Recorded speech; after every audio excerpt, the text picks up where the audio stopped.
And let's watch a little more.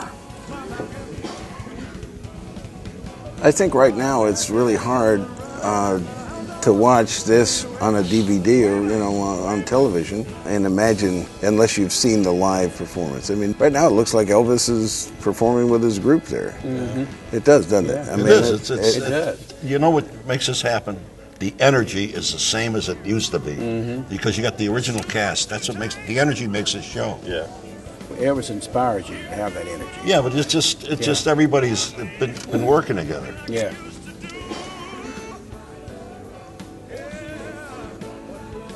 That's Sissy there, isn't it? Yeah. And that's Whitney Houston's mother singing with the Sweets. She was originally with them. I can't say personally, because I said I can't ever see the screen, but people whose opinion I respect a lot say when you're watching the show, you're drawn in to this collage of it being a live experience rather than this and that. It takes on a different dimension. It's not segmented into those limitations of, where's Elvis? It's like it's such a big part of it. Most of the concerts today, you watch videos anyway. That's true. The venues are so large. Well, yeah, they're little ant-like figures anyway, and you're looking up at screens. Yeah. So it has a great effect. Oh, get it, Joe. Oh yeah. Oh God. Who is that devil? He's got it.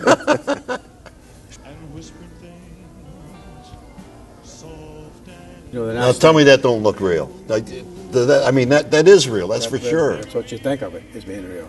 What about sharing the stage with a guy like Elvis? It's a memory that I'll never forget.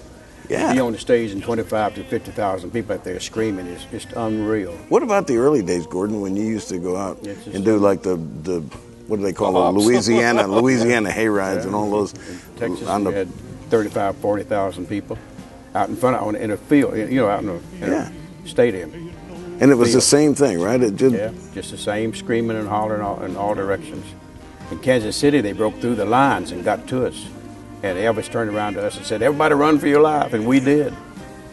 Yeah. He told me one night they were on a stage like that in a football field, and they got on one end, came up, started swarming one end of it, and the whole thing just started lifting up, tilting up like a ship going down. Yeah. Everybody's running and grabbing. The feeling of being with him never changed. I mean, and we know, like in Vegas, when he walked out on stage that first time in Vegas, it was unbelievable. I mean, when he walked out and everybody saw him on stage for the first time, and all of us, I mean, we had been rehearsing for weeks and everything, but that first night, that opening night was just incredible.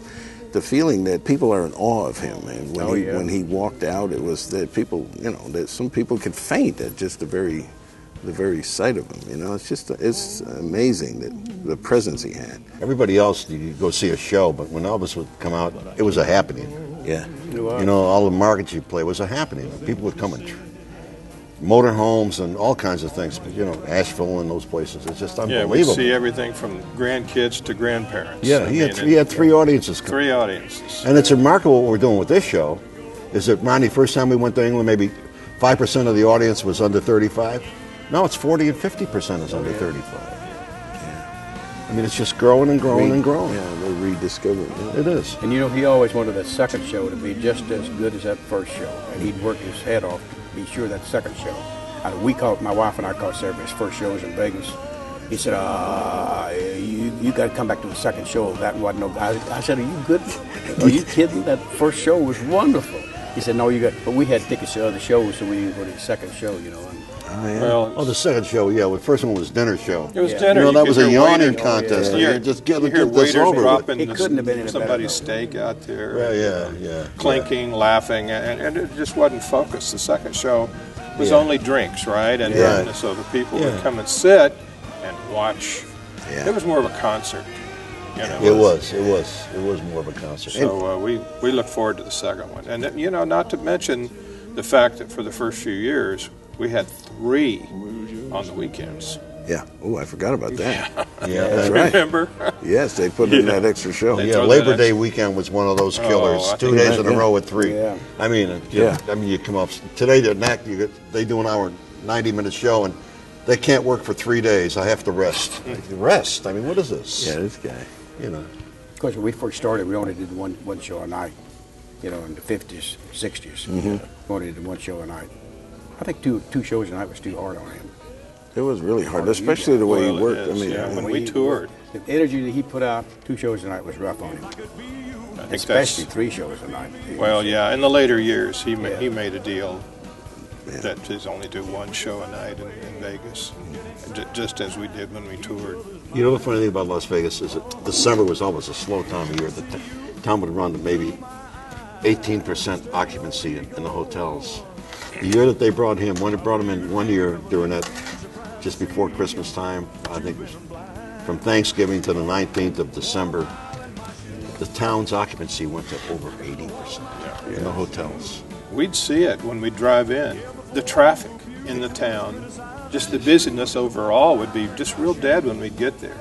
It seemed real quiet, and then that 2 days before it was opening night, it's like somebody opened the floodgates. It was amazing. People in their reservation line the night before just to see if there was any cancellations. yeah.